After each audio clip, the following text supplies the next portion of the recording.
Well, first of all, it's really, really great to have you back, Mike, with us. More than a pleasure. Thank you. For the second year now.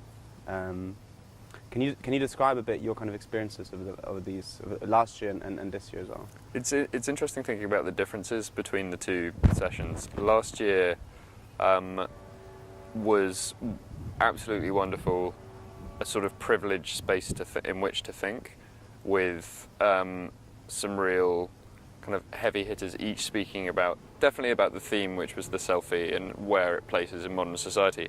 But it seemed that they also spun off on different themes, and I think we almost have a broader theme this year in ephemerality, which speaks to me. I'm enjoying this year. I'm inspired by this year even more because it speaks to me of two more disciplines. So there are musicians playing some wonderful music that touches on ephemerality, just as you have art historians discussing it, or it's a natural subject for drama as well.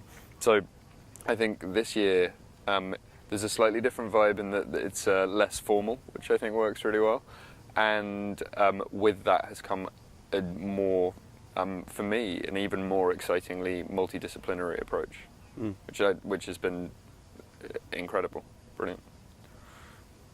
Fantastic. I mean, what do you think about the community of the people gathered here? I mean, as you just said, it's a multidisciplinary. It's so eclectic, and again, last year was also eclectic, but this year is eclectic and yoked together by a theme. This year, I love how much science has played a part, and the scientific discussion of ephemerality. And we've had, one of the favourite talks of mine was Ray Tallis, who is an chief surgeon from the sounds of things, but also engages with the humanities, and that cross-disciplinary approach has been great. I think also it's rare that people get to cross-pollinate and share ideas across their disciplines in this way, and everyone here is a terrifying leader in their field, apart from me. And the philosophers you've managed to bring together are phenomenal. And getting to hear them discuss with, as I say, art historians, scientists, seems like not only a rare privilege, but possibly a unique one in terms of this community. You yourself, of course, extremely humble about your own achievements, being one of the... They're all in the future, that's why. Well, you've written Macbeth, which has been a huge success. And, can you talk us a bit through about the play, which you've always been very instrumental in setting up this year? The play this year, so Jacob, you very flatteringly approached me about writing something for the fellowship this year, which I would have loved to have done, not least because it would have been the inaugural theatrical performance in a surreally beautiful venue, but I didn't have the time, unfortunately, because I was working on some other things. So there was a very promising and now successful screenwriter friend of mine called Matt Orton, who hadn't written a play for a long time, who I approached and said, do you want to write something? And the topic was as broad as the topic for the colloquium is, ephemerality. And Matt, to my surprise, I have to confess, sat down and wrote a very light piece. And I was even more surprised when I sent it, and I was slightly nervous because there are so many heavy hitters here, that a lighter piece might not be what you were after, and you embraced it. And which actually set the tone in some ways for, and a slightly different tone for this whole event this year, in that whilst being incredibly serious and raising a lot of serious ideas, it's also not taking itself too seriously and making itself aware of the position of those ideas in a broader theme of ignorance. But no, so then I approached a couple of... Matt had an actress friend, phenomenal actor called Anna Popplewell, who's been in the Chronicles of Narnia films and Rain and several others, and was yearning to do some theatre after long-running TV and movies, movie franchises, and she immediately agreed to play one of the characters. And then there's a friend of mine of whom I'm a huge admirer, Jack Farthing, who is a phenomenal stage actor and also one of the leads in Poldark, which is a very successful series in England.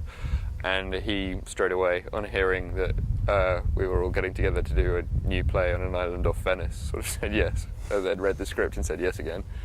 And we rehearsed it just in a day and a half and put it on. It was a very light piece about about trying to forge relationships in young relationships in a modern age, in which everything is transient and disposable because of mixed media and the media by which we communicate and the way that separates.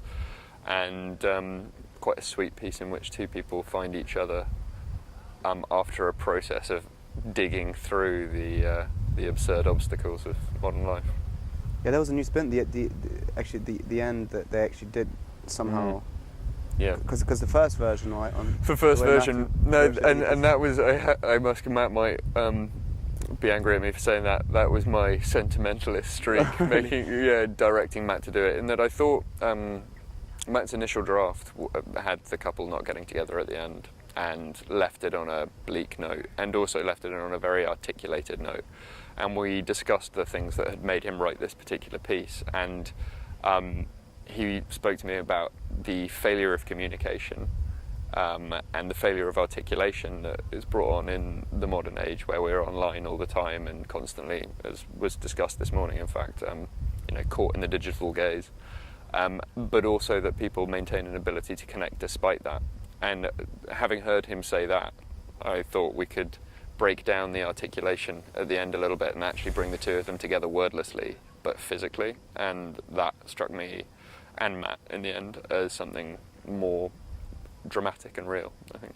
But he's a phenomenal writer. I would never have made him do it unless I'd have said he wanted to. Yeah. So what do you think? And I think we'll end on this. What do you think something like the fellowship can be or become? I mean, in a sense, the idea is obviously that for us, it never really is something. It's always it's dependent on the kind of people we attract and who attract us. The people who are actually inspired. Like yourself, you brought a few people this year, and it's a very much a kind of a word of mouth, just a kind of people who share some sort of common. I don't quite know what they do share, but they seem to share something. The word I would hazard is curiosity. Curiosity, I think that's a nice way of putting it. Where do you see something like this, go in the next kind of couple of years? It's fascinating to think about. I've been thinking about it recently because one of the privileges of it is intimacy, and so a natural place to go would just be to expand and to bring in a greater number of brilliant people and let it take place over a week. But I don't think that's the spirit of the occasion. I think that what you've hit upon this year of yoking together people of wider disciplines around a broad but both emotionally and scientifically relevant theme, I think keeping on exploring that, keeping the diversity as rich as possible and allowing people to find their way within it is really a unique experience. And so I think more of the same, more often. I think in terms of developing it, I think just more people, or the same number of people, but more regularly. Yeah. How important do you think is a sense of place? I mean, obviously we have Venice. A sense of play or place. Of place. Right. So both are important. We have this place for the second time now, but we're kind of openly thinking about whether we make this a recurring thing in Venice, or whether we kind of move. Well, I've only been in Venice, but I have to say I'm a pretty firm advocate. It is incredibly peaceful surroundings of the type of beauty that makes you contemplative and that makes you slow down and think, which is particularly suited to what we're doing and what we're listening to. But there is also something to me, and this may be a little bit airy, but about being on an island and being at one remove from the kind of bustle of broader society that means you feel, again, contemplative and isolated in your contemplation and thus more intimate with the group. There's a quiet privilege with it that I love this place. I think I'd never have come here otherwise, and I think its monasterial origins are very appropriate. But look, if you have found another spectacular location, I'd always love to attend.